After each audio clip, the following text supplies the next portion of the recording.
Assalamualaikum warahmatullahi wabarakatuh.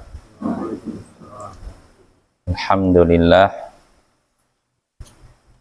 Alhamdulillahi rabbil alamin. Wassalatu wassalamu ala ashrafil anbiya'i wal mursalin Sayyidina wa maulana Muhammadin wa ala alihi wa sahbihi ajma'in. Amma ba'd. Ayyuhal ikhwah, Azzani wa azzakumullah, saudara-saudaraku yang semoga dimuliakan oleh Allah. Kita bertemu kembali di malam Ahad untuk mengkaji kitab Masailul Jahiliyah allati khalafa fiha Rasulullah sallallahu alaihi wasallam ahlal jahiliyah. Masalah-masalah jahiliyah yang mana Rasulullah sallallahu alaihi wasallam menyalahi orang-orang jahiliyah dalam hal tersebut. Karya Syekhul Islam Muhammad bin Abdul Wahhab bin Sulaiman At-Tamimi rahimahullahu ta'ala. Ya, pada pertemuan sebelumnya kita sudah sampai masalah jahiliyah yang ke-32 ya. Ya, 32, yaitu orang-orang jahiliyah mengingkari kebenaran, menolak kebenaran kalau kebenaran tersebut ada pada orang yang tidak mereka sukai. Kalau misalkan mereka tahu, oh yang pendapat ini benar, ternyata yang memegang pendapat ini orang yang tidak mereka sukai, maka mereka tolak.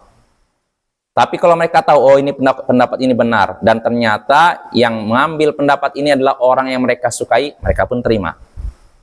Kalau kebenarannya ada pada orang yang mereka sukai, golongan mereka misalkan diterima. Tapi kalau kebenaran ini ada pada orang yang tidak mereka sukai, bukan golongan mereka, maka mereka tolak. Nah, ini kebiasaan orang-orang jahiliyah ya, di antaranya orang Yahudi dan Nasara di sini. Nah, itu permasalahan masalah jahiliyah yang ke-32. Nah, sekarang kita masuk ke masalah jahiliyah yang ke-33. Berkata Syekh Muhammad bin Abdul Wahhab bin Sulaiman At-Tamimi rahimahullahu ta'ala, inkaruhum ma aqarru annahu min dinihim kama fa'alu fi hajjil bait. Faqala ta'ala, wa man yarghabu an millati Ibrahim illa man safiha nafsah. Masalah jahiliyah yang ke-33, yaitu mereka orang-orang jahiliyah mengingkari apa yang mereka akui sebagai agama mereka. Mereka mengingkari sesuatu yang mereka akui bahwa itu termasuk agama mereka.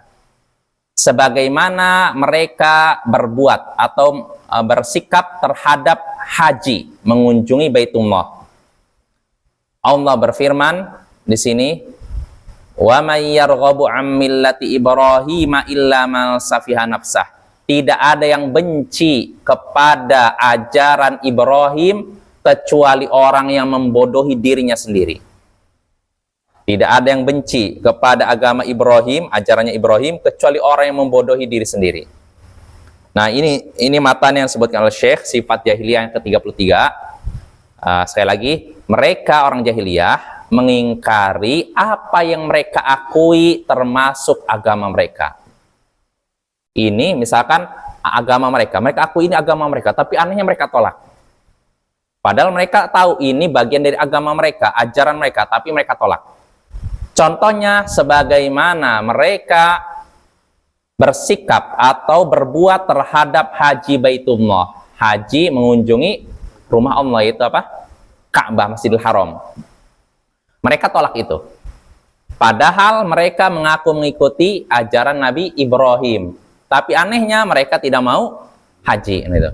Makanya Allah sebutkan sini, tidak ada yang benci kepada agama atau ajaran Ibrahim kecuali orang yang membodohi diri sendiri.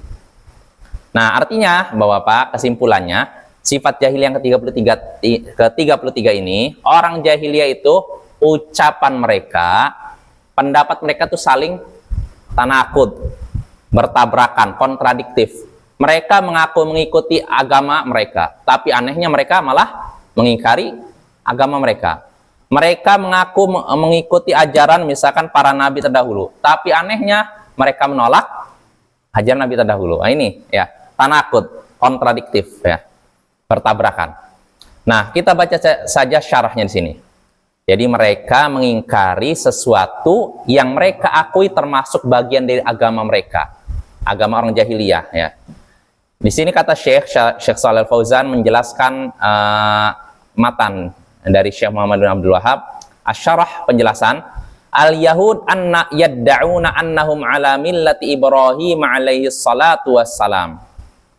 Nah, orang-orang Yahudi mengklaim, mengaku bahwa mereka mengikuti agamanya Ibrahim alaihissalam. Orang Yahudi mengaku bahwa mereka mengikuti ajaran Nabi Ibrahim, ya tidak? Ya kan? Jadi mereka itu mengakui bahwa Ibrahim ini istilahnya bapak kami, panutan kami. Dan kami mengikuti ajaran beliau, mengikuti agama beliau. Nah, artinya di sini Bapak, orang jahiliyah yang disinggung dalam matan sekarang, pembahasan sekarang, ya maksudnya siapa? Orang-orang Yahudi, ya. Orang-orang Yahudi. Karena kalau orang-orang musyrik Quraisy, mereka haji tidak? Haji, tapi orang Yahudi tidak haji. Padahal mereka mengaku mengikuti Nabi Ibrahim kan? Padahal di antara sunnahnya Nabi Ibrahim yaitu haji kan? Aneh nih orang Yahudi. Jadi kata Syekh, orang-orang Yahudi mengaku bahwa mereka mengikuti agama Ibrahim, mengikuti ajaran Ibrahim. Walakinnahum lamma huwilatil qiblatu ilal ka'bati allati banaha Ibrahim ankaru hadza ghayatal inkar. Mereka orang-orang Yahudi mengaku mengikuti Nabi Ibrahim, mengikuti ajaran Nabi Ibrahim. Tetapi ketika kiblat dipindahkan ke arah Ka'bah yang sudah dibangun oleh Ibrahim, mereka pun mengingkari itu dengan keras. Mereka ini siapa? Orang Yahudi. Jadi mereka mengaku mengikuti ajaran Nabi Ibrahim, tapi ketika kiblat ini yang asalnya diarahkan ke Baitul Maqdis, ke Masjidil Aqsa, Allah perintahkan untuk diarahkan ke Ka'bah, Masjidil Haram. Tiba-tiba orang Yahudi mengingkari itu dengan keras. Mereka menolak dengan keras. Wal iyadu billah, kita berlindung pada Allah, kata Syekh. Li'annahum, kata Syekh sini, li'annahum la ya'tarifuna bil Ka'bah. Karena mereka orang-orang Yahudi tidak mengakui Ka'bah. Bayangkan, padahal Ka'bah ini dibangun oleh siapa? Ibrahim, panutan mereka. Tapi anehnya mereka tidak mengakui Ka'bah. Bapak ya. Ini orang-orang Yahudi ini. Bismillah.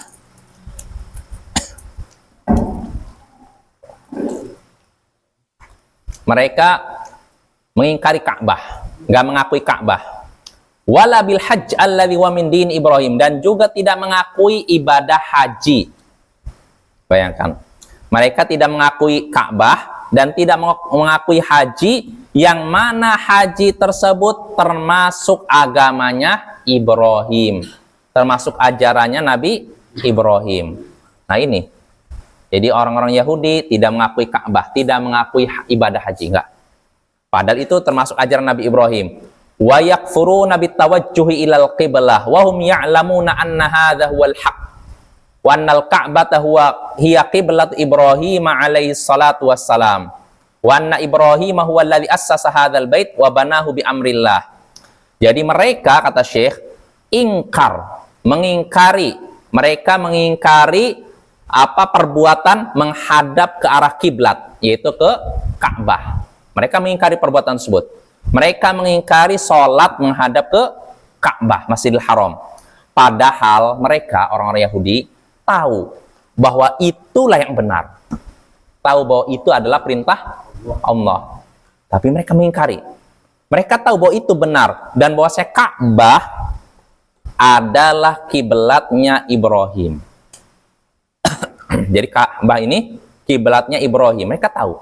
Dan mereka juga tahu bahwa Ibrahimlah yang membangun Ka'bah. Dan Ibrahim sudah membangunnya berdasarkan perintah Allah. Tapi mereka tolak. Nah ini orang-orang Yahudi. Allah sudah mengabarkan sini kama qala ta'ala, sebagaimana Allah sedang berfirman mengabarkan wa idz bawwa'na li Ibrahima makanal bait.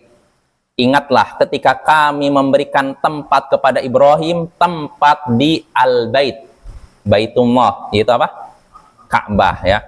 Wa qala ta'ala, dan Allah juga mengabarkan, wa idh yarfa'u Ibrahimul qawa'ida minal baiti wa Ismail. Ingatlah ketika Ibrahim mengangkat pondasi Baitullah bersama Ismail. Ibrahim mengangkat pondasi Baitullah, itu pondasi apa? Ka'bah, ya, bersama Ismail.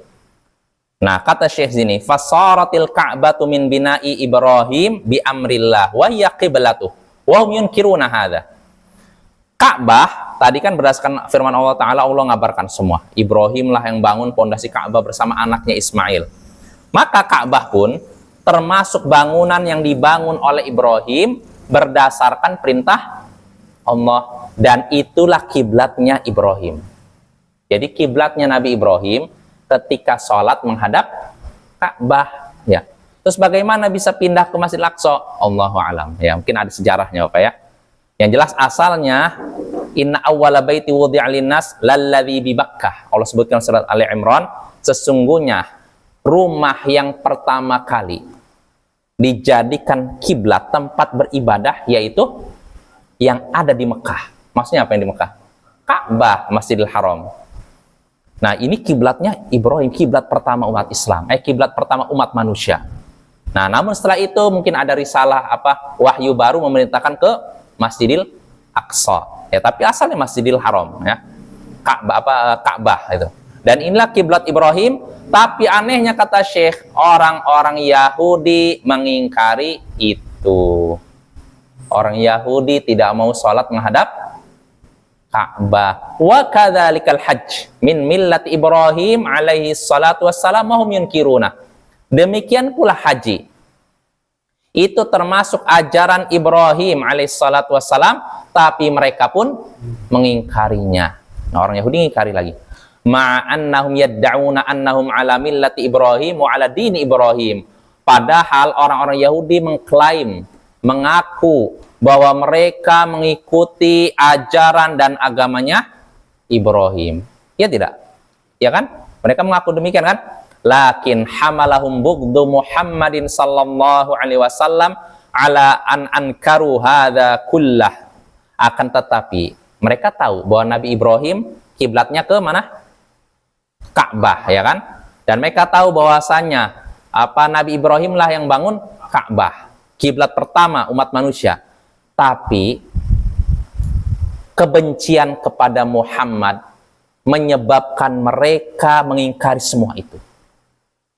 Artinya orang Yahudi kan sekali lagi, mereka kan menduga Nabi terakhir itu dari kalangan bangsa Yahudi, Bani Israel.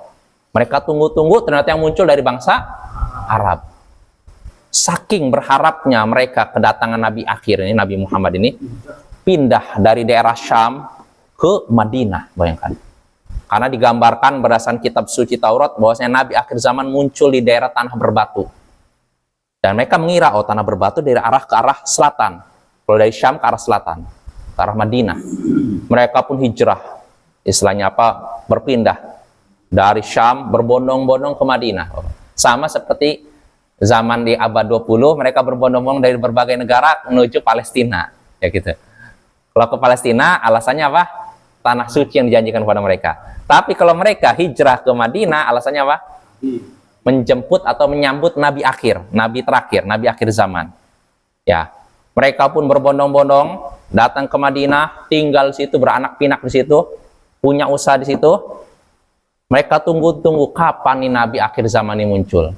Tiba-tiba terdengarlah dari arah Mekah ada seorang mengaku Nabi. Dia mengaku membawa kitab suci. Namanya Muhammad. Tapi dia dari bangsa Arab. Akhirnya Yahudi pun ketika Nabi Muhammad bersama para sahabatnya hijrah ke Madinah, mereka lihat tanda-tanda beliau, nampaknya seorang Nabi. Tapi karena dari bangsa Arab, mereka pun tidak menerima, tolak.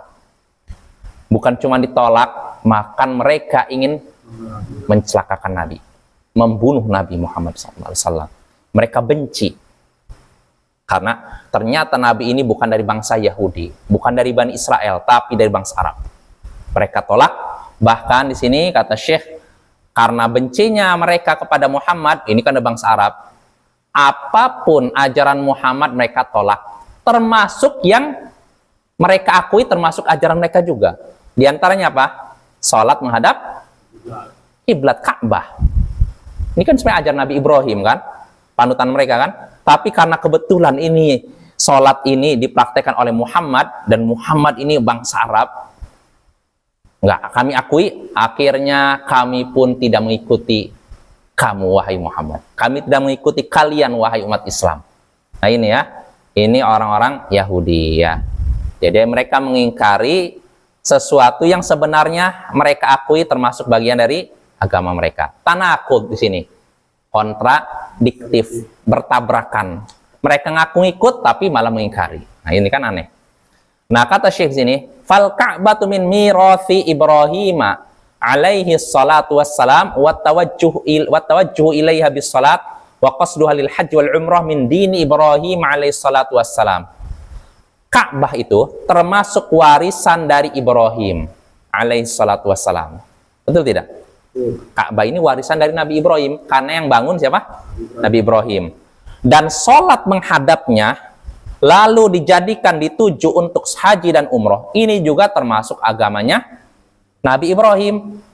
Wa haula yantasibuna ila dini Ibrahim. Dan mereka orang-orang Yahudi mengaku mengikuti agama Nabi Ibrahim, wa yunkiruna a'zama sya'air. Tapi anehnya kata Syekh, mereka kan udah ngaku ngikuti Nabi Ibrahim, pengikut Nabi Ibrahim, tapi anehnya mereka mengingkari syiar Nabi Ibrahim yang sangat besar. Mengingkari syiar itu artinya ajaran Nabi Ibrahim yang sangat besar. Apa maksudnya? Haji, bayangkan. Mereka nolak adanya haji ke Mekah, ya. Padahal mereka mengaku mengikuti Nabi Ibrahim. Fahadha minat tanaqudil ajib. Ini termasuk kontradiksi, pertentangan yang mengherankan. Yang mengherankan, ya tidak? Ngaku ngikuti Ibrahim, tapi ajaran Nabi Ibrahim nggak diikuti, nggak diterima, malah ditolak. Wa mithlu hadza kullu man yantasibu ilal Islam wa yarfudhu ba'd ahkami. Kata Syekh ini, dan serupa dengan ini, mirip dengan ini, semua orang yang mengaku mengikuti Islam tapi menolak sebagian hukum Islam. Jadi Bapak, ini termasuk mirip dengan orang-orang apa? Yahudi, yaitu orang yang mengaku mengikuti Islam. Berarti orang apa? Muslim kan? Ya, karena kalau orang Yahudi apa mungkin mengaku Islam? Enggak kan? Dan serupa dengan ini kata Syekh, semua orang yang mengaku mengikuti Islam tapi menolak sebagian hukum Islam. Saya ini Muslim, tapi sebagian hukum Islam dia tolak. Kalladzi yaqul, seperti orang yang berkata ana Muslim, saya ini Muslim, tsumma yatufu bil kubur, tapi dia tawaf di kuburan. Apakah Islam mengajarkan tawaf di kuburan? Tawaf tahu kan, tawaf keliling kan? Tawaf itu di mana tempatnya? Hah? Di mana? Di kuburan, di masjid atau di mana? Bisa di masjid? Bisa. Di mana tawaf tuh? Di Ka'bah, ya nggak bisa di masjid. Kita di Masjid Quds, misalnya ini anggap ada kosong orang pengen tawaf di sini, bisa? Di masjid saja tidak bisa, apalagi di kuburan, ya apa ya? Cuman naudzubillah min dzalik, ini fenomena yang banyak tersebar di tengah-tengah kaum muslimin. Ya, di beberapa tempat itu kuburan udah seperti Ka'bah, Bapak. Tawaf. Bayangkan. Dan ini yang banyak praktekkan orang-orang Syiah plus Sufi. Orang Syiah Sufi kalau punya guru, mereka gurunya meninggal nih, dimakamkan, makamnya dibikin kubah. Udah kayak ini aja, kayak rumah aja. Setelah itu murid-muridnya, pengikutnya tawaf di kuburan itu. Dengan keyakinan tertentu, kalau misalkan ini kalau misalkan tawaf di situ, doa kita lebih mudah dikabulkan oleh Allah katanya. Dan yang lebih parahnya lagi, meyakini nanti penghuni kubur bisa nolong. Wih, lebih bahaya lagi. Jadi macam-macam ya. Ini terjadi di Indonesia juga sama. Saya pernah punya dosen. Dosen ini backgroundnya istilahnya orang-orang tradisional lah, kayak gitulah. Dia mondoknya di pondok tradisional juga, ibaratnya orang-orang tradisional yang suka tradisi lah ibaratnya gitu. Jadi dia mondok di pesantren, pondok pesantren yang tradisional kayak gitu. Nah kebetulan dia kan setelah mondok dia ke Libya, belajar di Libya, lalu karena dia berprestasi dia dikuliahkan ke Arab Saudi, S2-nya di Saudi, S1-nya di Libya, S2-nya Arab Saudi. Jadi saya bertanya, karena kebetulan dia kan background-nya dari pondok tradisional ya, pondok pesantren tradisional. Dan pondok pesantren tradisional biasanya terkenal ahli nahwu. Mereka ini biasanya sangat mahir atau sangat hafal dengan kitab-kitab nahwu. Nahwu itu kitab tata bahasa Arab ya. Kadang mereka hafal Jurumiyah, Alfiyah Ibnu Malik itu yang 1000 bait itu. Mereka hafal. Nah, jadi saya penasaran karena beliau kan background-nya kan dari pondok pesantren tradisional kan. Ya, saya nanya, Ustadz, ini di kelas nih, saya masih ingat ya. Dulu Ustadz ini nggak hafal Alfiyah nggak? Dijawab, oh iya saya hafal Alfiyah. Terus bagaimana cara menghafalnya? Karena yang maksud saya tuh gini, bagaimana cara menghafal Alfiyah, karena beliau kan hafal. Bagaimana cara menghafalnya? Apakah dengan dibaca satu persatu atau gimana modelnya? Kan mungkin ada beberapa metode kan menghafalkan. Saya penasaran aja bagaimana cara metode menghafal Anda Ustadz? Akhirnya dijawab, ya tentunya pakai bahasa Arab. Katanya, caranya cara hurufat. Katanya. Maksudnya apa cara hurufat? Artinya kami dulu waktu jadi santri, menghafal alfiyahnya dengan mengelilingi kubur. Ya kubur-kubur keramat gitu. Ditanya, loh, kok kenapa? Kayak gitu. Rupanya apa? Katanya dengan begitu, lebih mudah hafal. Jadi katanya kalau kita pengen hafal alfiyah atau hafal apapun ilmu dalam Islam, supaya cepat hafal, katanya kita sambil tawaf kuburan keliling gitu. Lihat tuh, sampai begitu, bayangkan. Di sebagian pondok pesantren tradisional diajarkan seperti itu. Dan banyak juga diajarkan ngalap berkah, cari berkah di kuburan-kuburan itu. Nah ini kan musibah juga Bapak ya. Nyari berkah di kuburan Bapak ya. Padahal namanya berkah apa sih? Kebaikan kan? Pahala kan? Jadi bagi mereka katanya kalau ibadah di kuburan pahalanya lebih besar dibandingkan tempat lain. Dibandingkan di masjid. Saya mau nanya, antara masjid dengan kuburan, mana yang lebih afdal? Mana yang paling besar, Pak Suwanto? Ibadah di masjid atau di kuburan? Masjid kan? Tapi kalau bagi mereka, terutama kaum sufi itu, ibadah di kuburan lebih utama dibandingkan ibadah di masjid. Mereka lebih suka baca Quran di kuburan dibandingkan di masjid. Nah ini Bapak yang terjadi nih. Sampai menghafal alfiyah aja di kuburan, keliling, tawaf. Na'udzubillah min dzalik Bapak ya. Nah ini tentu saja sikap yang bertabrakan. Ngakunya muslim, mengesahkan Allah, tapi prakteknya menyekutukan Allah ya. Jadi kata Syekh seperti orang yang berkata, saya muslim, tapi anehnya dia tawaf di kuburan. Lalu berdoa, memanggil-manggil penghuni kubur. Ya Syekh Fulan, Habib Fulan, ini saya lagi terlilit hutang, tolong saya. Ngomong sama penghuni kubur, minta-minta tolong. Seandainya penghuni kubur dengar, bisa tolong? Kalau bisa dengar ya, kenyataannya penghuni kubur tidak bisa dengar orang yang hidup. Ngomong apa nggak dengar. Kecuali salam. Salam memang ada dalilnya ya. Jadi ngomong, kadang minta tolong, oh, saya ini lagi terlilit hutang, tolonglah saya. Seandainya penghuni kubur dengar, dia mungkin enak aja, saya aja butuh pertolongan, kau minta-minta. Gitu. Nah itu ya. Jadi kata Syekh, contoh yang mirip dengan orang Yahudi, sebagian orang yang mengaku muslim tapi tawaf di kuburan, memanggil-manggil penghuni kubur, wa yatabarraku biha, lalu tabarruk, cari berkah di kuburan, wa yatamassahu biha, dan ngusap-ngusap kuburan. Usap dicium. Hah? Ada ya, pasti ada kayak gini. Dan anehnya banyak gitu loh, yang peminatnya banyak Bapak ya. Entahlah ini menunjukkan dakwah tauhid ini belum tersebar luas ya, masih PR dakwah ini masih banyak Bapak ya. Nah ini ada nih, Syekh berbicara mungkin di negara Timur Tengah, di mana di sana tentu saja orang yang berilmu lebih banyak daripada di Indonesia kan. Nah kalau di sana saja terjadi, apalagi sini ya. Ada sebagian kelompok, terutama kaum sufi, tawaf di kuburan begitu, manggil-manggil penghuni kubur, terutama syekh-syekh mereka biasanya udah meninggal, lalu tabarruk situ, ngusap-ngusap, cium-cium. Nah, kuburannya dicium. Fa idza qila lahu hadza syirkun fa innahu la yatahawwalu anhu. Kalau dikatakan kepada orang tersebut ini syirik, jangan cari-cari berkah di situ. Jangan kau manggil-manggil penghuni kubur, minta-minta ke situ, itu syirik. Maka apa yang terjadi? Nggak mau pindah. Nggak mau meninggalkan perbuatan tersebut. Bal yastamiru alaih. Bahkan dia terus melakukan itu. Wa yubghidu man naha anhu.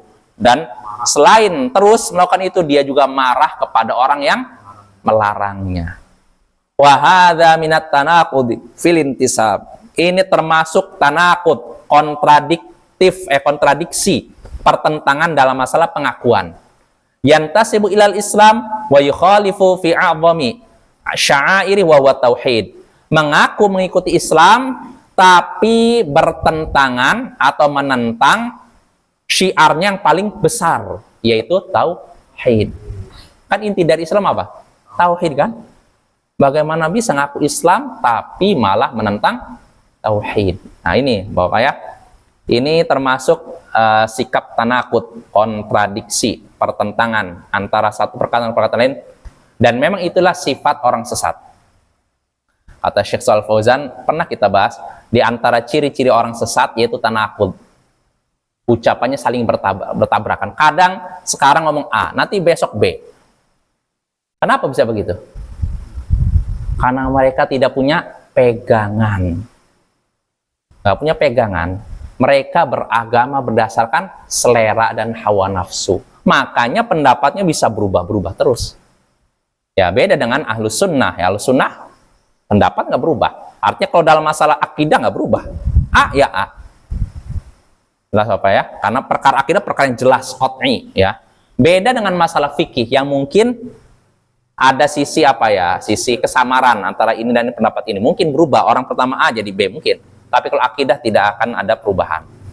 Nah itu Bapak ya. Jadi termasuk sikap tanaqud, yaitu sikap apa? Seperti meniru orang-orang Yahudi, yaitu sebagian orang yang mengaku Muslim tapi menolak sebagian hukum Islam. Seperti contoh ini. Contohnya, saya Muslim kok, tapi dalam masalah jilbab saya nggak bisa nerima. Bagaimana tuh? Saya diterima nggak? Ya. Saya Muslim kok, saya Muslim. KTP saya lihat nih Islam, tapi dalam masalah jilbab saya nggak bisa nerima. Itu hanya untuk orang-orang Arab aja katanya. Kalau saya orang Indonesia enggak. Bisa diterima Ramadan ucapannya? Nggak bisa ya. Nggak bisa kita nerima sebagian ajaran Islam dan menolak sebagian ya. Jadi Bapak kalau ada yang model gitu nggak bisa terima. Itu orang kalau mengingkari satu saja ajaran Islam sama seperti mengingkari semuanya. Dalam semua hal. Dalam masalah berpakaian, dalam masalah ibadah, dalam masalah akidah, nggak bisa dipisah-pisah.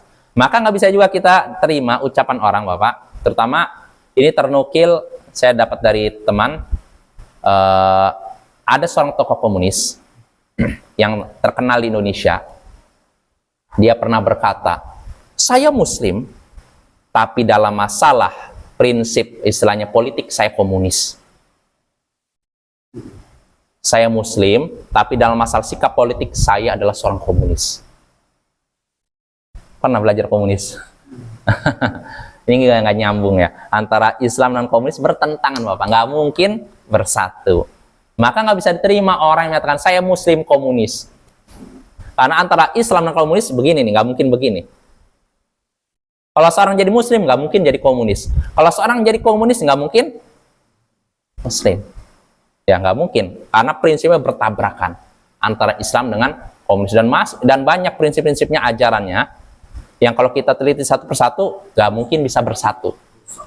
Ya, makanya para ulama memfatwakan bahwasanya orang yang mengikuti ajaran komunis itu kafir. Kenapa? Prinsip komunis bertentangan dengan prinsip Islam, apa ya? Walaupun kita tidak bisa memvonis tunjuk hidung orang yang ngikuti partai komunis bahwa dia kafir, nggak bisa juga. Karena apa? Bisa jadi ada orang ngikuti partai komunis dalam keadaan tidak tahu itu salah. Dia ngiranya oh komunis itu tidak bertentangan dengan Islam. Oh, ini justru komunis itu sejalan dengan Islam. Kadang orang komunis nih, supaya dapat suara umat Islam, mereka nggak mungkin berkata, kami menentang Islam. Berani nggak? Kalau mereka ingin mencari suara dari umat Islam, mereka akan berkata, kami sama seperti Islam. Kami sama-sama memperjuangkan prinsip yang diajarkan dalam Islam. Kami menegakkan keadilan, persamaan, seperti yang diajarkan Islam. Sehingga akhirnya apa? Orang Islam yang bodoh, yang tidak belajar awam, akan berkata, oh iya ya, samain sebenarnya komunis. Nggak ada bedanya komunis dengan Islam. Sehingga akhirnya tertipu. Nah, kalau yang seperti ini, tentu saja tidak bisa kita katakan dia kafir. Karena masalah mengkafirkan bukan masalah yang remeh, masalah besar Bapak ya. Jadi itu Bapak ya. Jadi kalau misalkan orangnya pengikut partai komunis dalam keadaan tidak tahu hakikat komunis, nggak bisa vonis kafir jatuh pada dia. Vonis kafir jatuh hanya kepada orang yang tahu ajaran komunis, lalu dia menyatakan mengikutinya. Nah, ini biasanya berlaku pada siapa? Petinggi-petingginya ya. Adapun orang pengikutnya kadang nggak ngerti, Bapak ya. Sama seperti dulu di masa-masa PKI pun begitu, Bapak. Jadi banyak dulu krisis tahun 1965 itu banyak orang itu ditangkapkan dulu kan, setelah Orde Baru naik kan banyak yang ditangkapkan. Mereka ketika ditanya, kamu ikut PKI ya? Apa itu PKI? Nggak tahu. Jadi mereka mikir pokoknya PKI itu katanya memperjuangkan rakyat kecil, memperjuangkan buruh, tapi nggak tahu isi ajaran PKI. Nah itu, cuman ikut-ikutan aja. Dan mereka menganggap ini tidak bertentangan dengan Islam. Nah tentu saja itu keliru ya. Maka disinilah pentingnya dakwah Pak ya. Jadi kita jelaskan kepada umat bahwasanya ajaran komunis itu bertentangan dengan Islam. Ya, siapa yang meyakini ajaran komunis, maka dia kafir. Nah ini Bapak ya. Nah itu masalah yang ke-33. Nah masalah 34, insya Allah ini akan kita bahas pada pertemuan berikutnya, yaitu pembahasan yang bagus juga, penting. Masalah 34, saya bacakan judulnya saja. Inna kulla firqatin tadda'i annahan najiyah. Bahwasanya setiap sekte kelompok zaman jahiliyah nih mengaku bahwa merekalah kelompok yang selamat. Setiap sekte kelompok golongan mengaku bahwa merekalah kelompok yang selamat, golongan yang selamat. Nah ini sifat jahiliyah ya. Nanti insya Allah akan kita bahas pada pertemuan berikutnya. Wassallallahu ala nabiyyina Muhammadin wa ala alihi wa sahbihi ajma'in. Wa akhiru da'wana anil hamdulillahi rabbil alamin. Assalamualaikum warahmatullahi wabarakatuh.